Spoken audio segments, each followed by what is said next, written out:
Okay, if you're a Led Zeppelin fan, I have something super awesome for you today. I found a newspaper article that was printed literally just a day or so before Physical Graffiti was released. And what this is it actually documents kind of a day in the life of the guys in Led Zeppelin while they're on tour.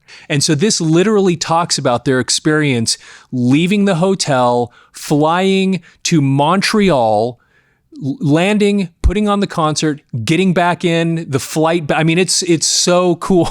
You're going to love listening to this. Anyway, so I'm going to jump into this now. This is from the Daily News, February 23rd, 1975. The headline is, "It's all in a $160,000 day work."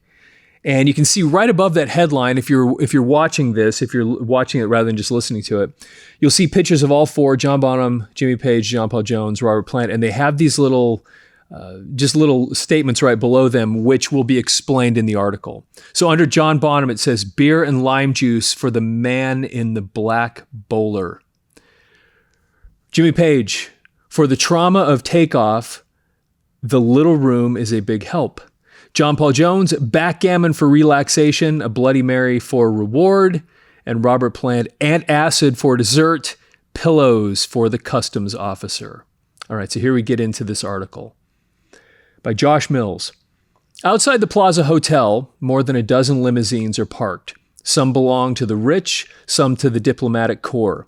4 of them are awaiting Led Zeppelin, who call themselves the most successful rock band in the world. The last time they were on tour, about a year and a half ago, more than $200,000 in cash was stolen from their safe deposit box in the Drake Hotel in New York. It's one measure of their success that from the Madison Square Garden stage on February 3rd, their opening night in New York this year, Robert Plant could joke about losing a few shillings on their last visit here. Still, they stayed at a different hotel. Zepp's method of touring is different now. Rather than moving from city to city in the time-honored tradition of touring bands, Zepp set up base in one town at a time, first Chicago, then New York, and each night they had an out-of-town gig: Detroit, Pittsburgh, Cleveland, Montreal, Philadelphia, Washington. They flew to the concert in their chartered plane and returned to base after the concert, usually by 2 a.m. This eliminated a lot of the feeling of, "What city is this today?" and gave the musicians and their management a secure base of operations. On one day at the Plaza, the mood was not in the least frantic. While security precautions were evident, Zepp hired for the tour 1 former FBI agent, 1 former police chief, and 2 policemen on leave from the Philadelphia force. The mood was still relaxed. Now there's a subhead here that says "Getting started."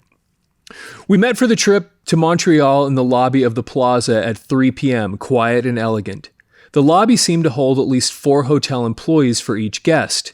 After a few minutes, John Bonham strolled out of the elevator, resplendent in a blue chalk-striped suit, a black turtleneck sweater, and his trademark black bowler, which he wears while he drums. John, who's known to the Zepp entourage as Bonzo, posed for hangers-on in the lobby, then climbed into the first limousine. Within 5 minutes, John Paul Jones, Jimmy Page, and Robert Plant strode through the lobby to the cars, along with the security men, their personal escorts, their manager, Peter Grant, who wore a Davy Crockett-style coonskin cap, their road manager, their tour director, the tour promoter, their photographer, their publicist, and three writers. At the airport, the 4 limousines drove to a far, scrolling to the top, corner of a runway where the Starship was ready to go. The cabin is comfortable but not extravagant. At the front are 2 pairs of standard airline seats on each side of the aisle, facing one another over the tables. Behind was a 30-foot-long couch on the right side of the plane. Across from it, 2 plush air chairs face a television set and video cassette player with a supply of tapes like the movie Woodstock and rock television shows. Keep in mind, like I said, this is 1975.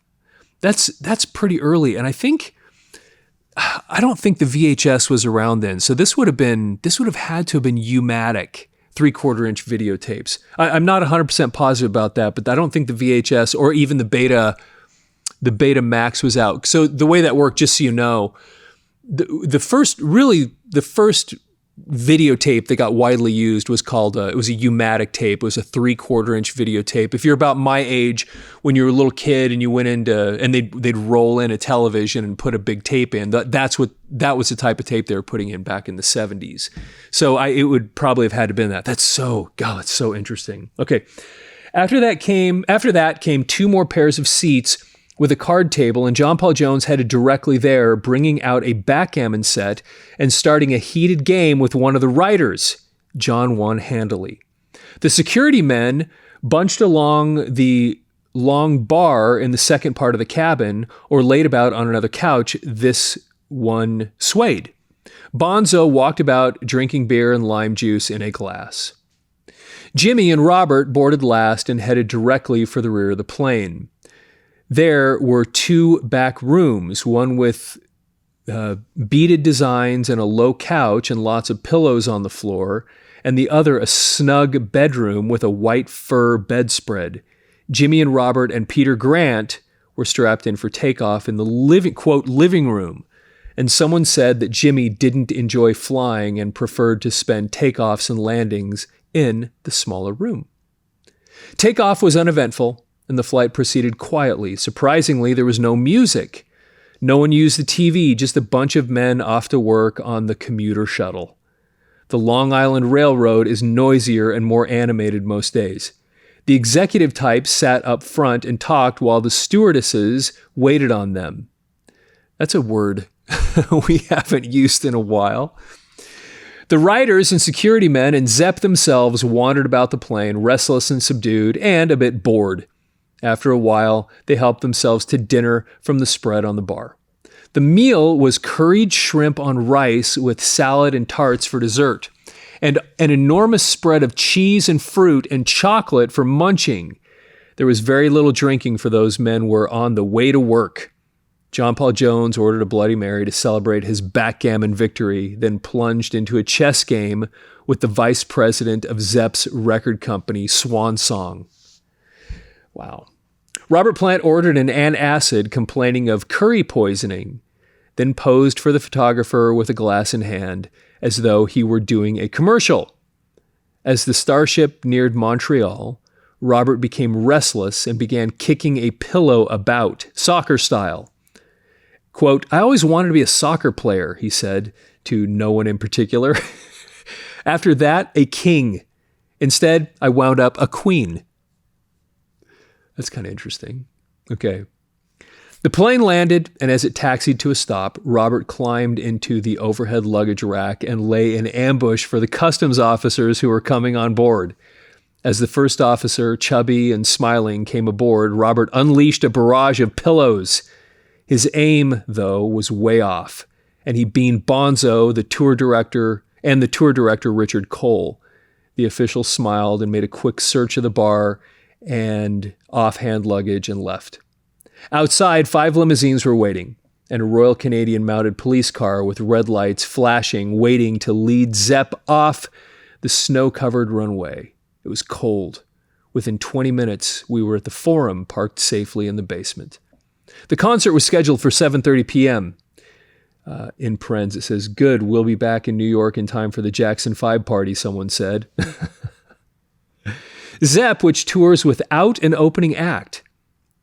I didn't know that. That's kind of interesting. Zepp, which tours without an opening act. I'm actually curious, those of you that saw Led Zeppelin, because I know a lot of people who watch his channel, watch his videos, did, because we've had a ton of comments from you. Did they have an opening band when you saw them? This is, again, 1975, so it'd be really interesting to hear what your experience was like as far as an opening act.